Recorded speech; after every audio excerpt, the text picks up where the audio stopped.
Yeah, well, good morning. I got my my last quarter of canola that's right close to our place sprayed last night. So there is that one left north of town. Got to spray Liberty on that, but I kind of plan to do that when I go over and spray for the neighbors who has more land out that way. So we'll leave that one on the back burner for now. But I was going to clean out my sprayer this morning, and while I was doing my walk around, look at here. Look at this. That's no good. So that's oil. And then I could see it dripping right here.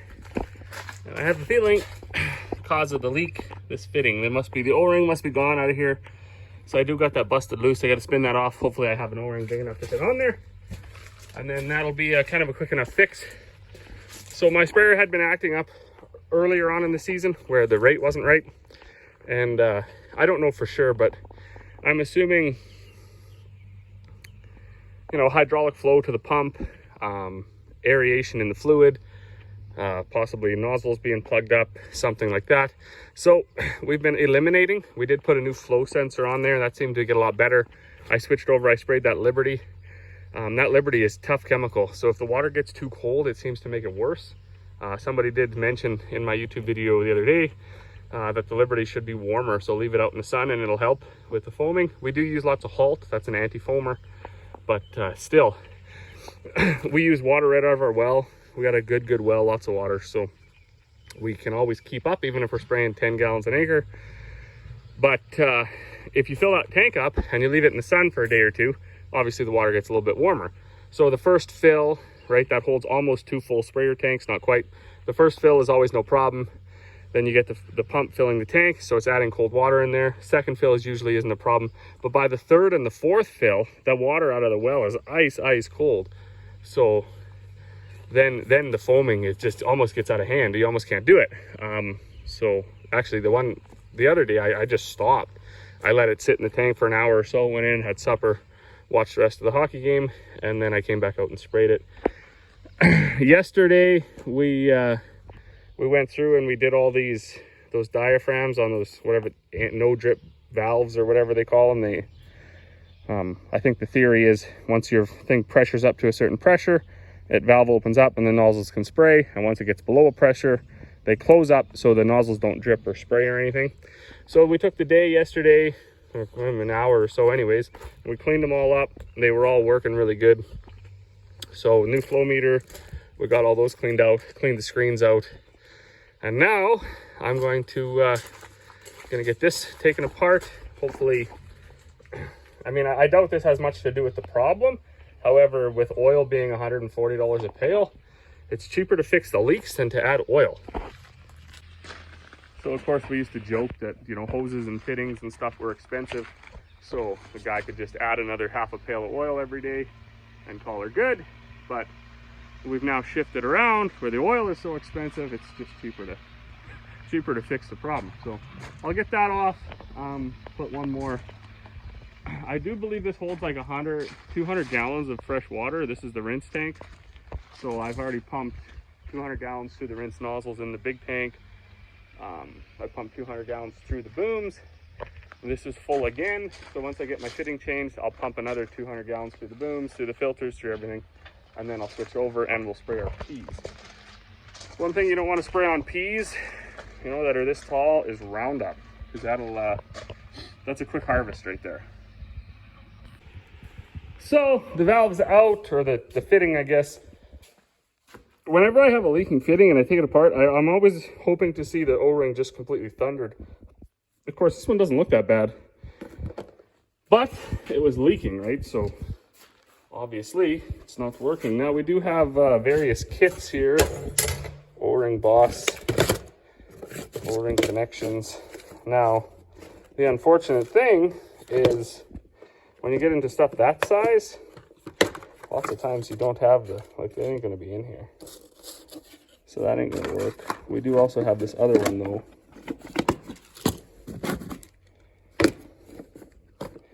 Hopefully there's one in here that's big enough for that. These are not one-hand projects, so let me put my phone down and see if I got the right O-ring. Of course, the other thing I can do is rummage through an older fitting bin and find out we do have a box with some pretty big O-ring style fittings in it. I just gotta find it. Could be over there yet. So I'll find something. So this was cool. I kind of cross-referenced from that chart over to this chart. Looks like about a number 12. And there was a bunch of O-rings. Now they look a little thicker. They're not as hard. And of course this fitting is an original fitting to the 2013 sprayer. So the ones in the box haven't been in service for 10 years. The other thing I did see here, and I'm not sure why that would be, is these threads right here are a bit snarled up. Hopefully that's not part of the reason why it's leaking, although I kind of expect it could be. These fittings they're kind of all right, but when they're in tight positions, because this jam nut is what tightens it, if it isn't right, or you can't get enough turn out of the fitting, you can't use the jam nut properly. But yet again, I need 2 hands, so let me get this put back on.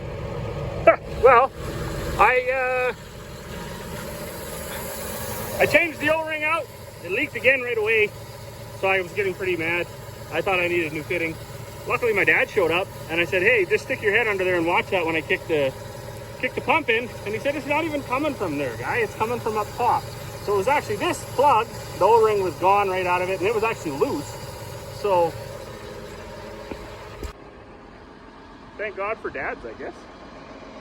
Lots of this stuff, I gotta hand it to lots of farmers that do, like, seem to do a lot of it like right on their own, because it's lots of things we do around here are a 2-person job, and we're doing them by ourselves. So that adds to frustration, I guess. Affects your mental wellness when you're working by yourself and you're doing tasks that you need another set of eyes or another set of hands. So fortunately for me, my dad's usually around, so he's another set of eyes, another set of hands, runs to town, gets parts and things. So awesome. Thankfully he was here, because we got it all fired up now. It's not leaking. He got a new O-ring. I'm going to clean the filters out here, and then we'll be ready to spray peas. Well, we are up and running in what I would say is arguably one of the loudest cabs on the market. I'm not sure why John Deere couldn't put a little more into that. And as you can see, she's smoky again. So we had about a week, 10 days there with no smoke, and that was really awesome. And then I thought I was going to have to take up smoking when it was cleared up, because my body didn't know how to breathe without choking down a lot of smoke, because we had like a 2-week stretch there of just socked in smoke. So it's a relief that the smoke is back. There's a big wildfire burning just across the border. So we're not that far from the BC border. I think about probably 25 minutes as the crow flies. So yeah, that's great. Whoever lit that, or however that got lit, everybody was really getting tired of the fresh, clean air. We were hoping that we wouldn't be able to see the sun for another 10 days. As far as nightmares go, well, we got our hydraulic leak just fixed, and I hopped in here, and there was a big, long read-up. It was like a little novel, like a little short story about the communications error and how this wasn't talking to that. Of course, none of that stuff makes sense to me, because I don't understand all the acronyms and things. But I fired up the pump, and it went to 40 psi. The field I'm spraying is only, whatever, 3/4 of a mile away from the farm. So I'm just going to go out. I'm just going to go. I'm going to try. And if I wing this thing out and it doesn't spray, well, I don't know. I guess I just give John Deere a call and see if it's possible that they make it work. Well, would you look at that Rager over there? Maybe my windows are so dirty, maybe you can't even see it. But yeah, there's a fire just north of us. There's a fire about, I don't know, 10, 15 miles to the west of us, I believe. The smoke's blowing right out of the west.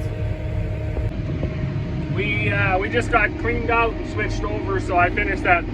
Our pea canola mix, we spray that with Odyssey. Because we put Clearfield canola with the peas. You can spray Odyssey on both peas and canola. Then we use Viper for the rest, just on our peas. In the past, we've actually had moderate to decent success killing or controlling thistle in peas with Viper. Chemicals are amazing. The more research that I do, the more I learn about them, the more forums and things that I read. Spraying at night, not a good idea with Viper. Where, I forget what year it was, 2017 maybe.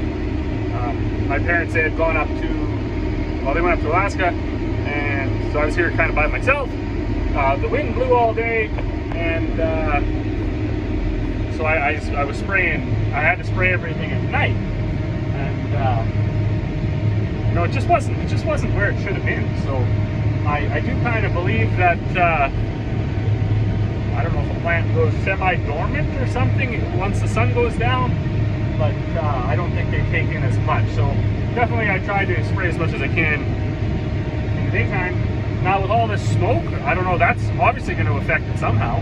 How detrimental it will be is to be seen. In 2015 or 16 or 17, I can't even remember, we had a terrible smoke year that year as well, and you know, our crops really suffered.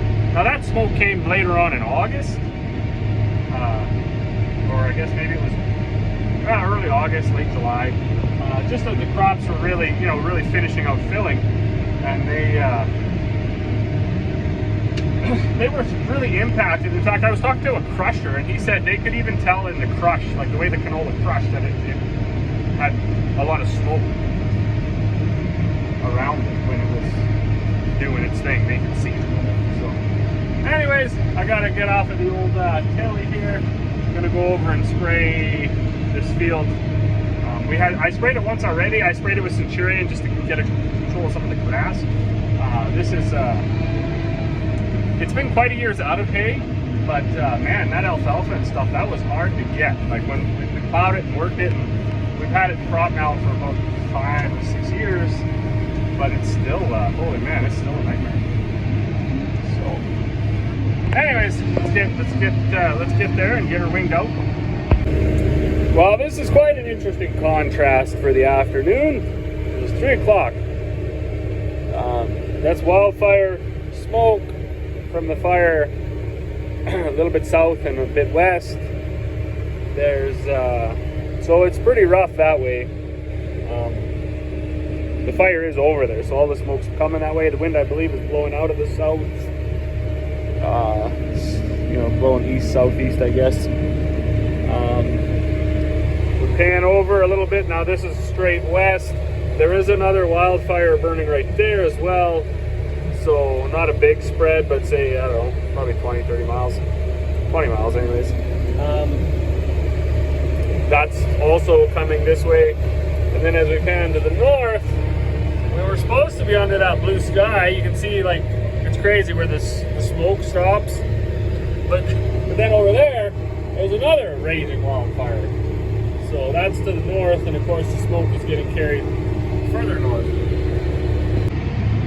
Now, if anybody's kind of interested in our exposure to the wildfire, it's probably fairly minimal. Yesterday it was like raining ash down on us, but let's say about 4 or 5 miles west of us is where the bush starts. So for that 5 miles, there's a lot of open fields. There's a lot of, you know, there's not a lot of just dense bush.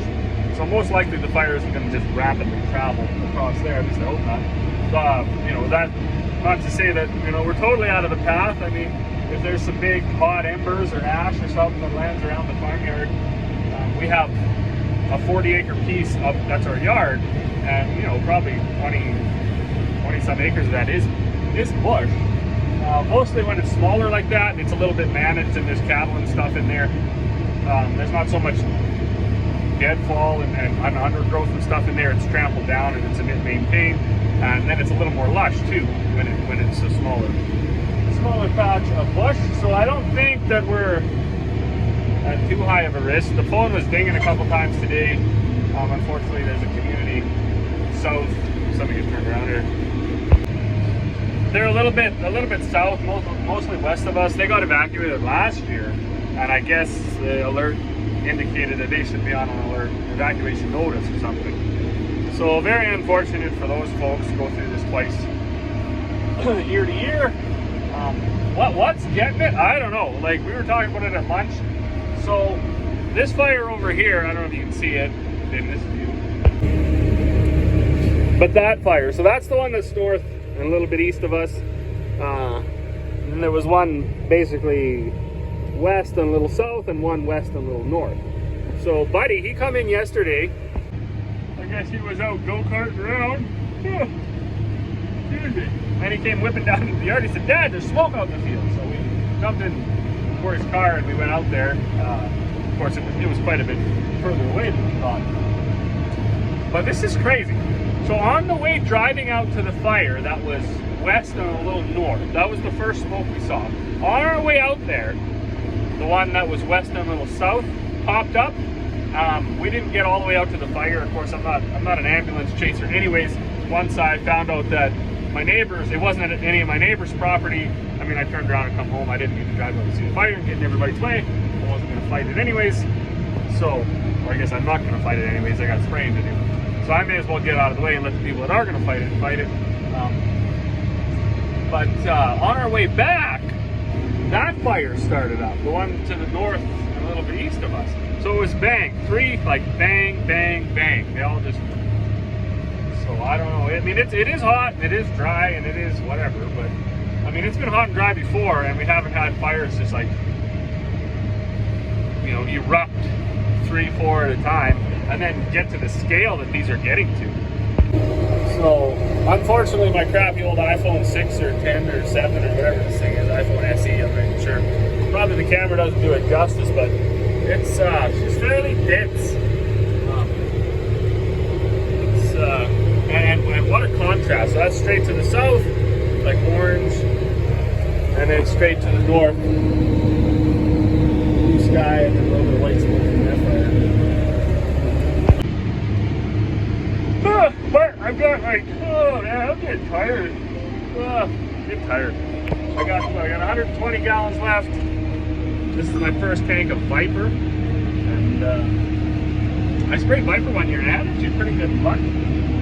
Suppressing, killing, whatever you want to call the thistle for in crop that year, and I really hope that happens again, because I made an error by seeding this quarter to peas. I didn't know there was thistle on here. There wasn't thistle last year. There was wheat, and I don't recall. There was like the odd patch of thistle when I seeded it, and my original plan was to just seed it and come out 2-3 days later and spray it with Roundup, but I didn't get around to doing that. So now that I'm out here, though, there's quite a few patches of thistle. So I expect I'll be getting a letter from the county. They usually like to bother us farmers, like with those letters. I guess they assume, or they think, that we don't know that it's an issue. I mean, I would love my fields to be totally weed free, but if you're going to grow peas, the spraying options are quite limited. So if you end up with a situation where you get thistle come, and thistle's in the ground, it comes on the bird's feathers, and, you know, it's everywhere. I didn't plant the thistle. So if it gets away from you, we'll try several different options here. One thing I've done in the past is mark off the boom sections, because this has 1, 2, 3, 4, 5, 6, 7 different sections I can shut off. So what I do is I mark them off with a colorful tape, and I'll just drive the field with Montrell, and I'll kick it on and spray the patches. Of course, that's going to kill the peas there as well, but I mean, it's better than having the thistle tape right over. So hopefully this Viper does the trick. I don't know exactly how it is spraying in the smoke. If plants go dormant during the smoke, or if they, well, I don't know what happens. So I might get no weed control at all. But this is going to be one to watch. This will be. We always have a field every year that we get to try things out on, and I guess that this one is going to be the field this year. As always, thanks for watching, and we'll see you all on the next one.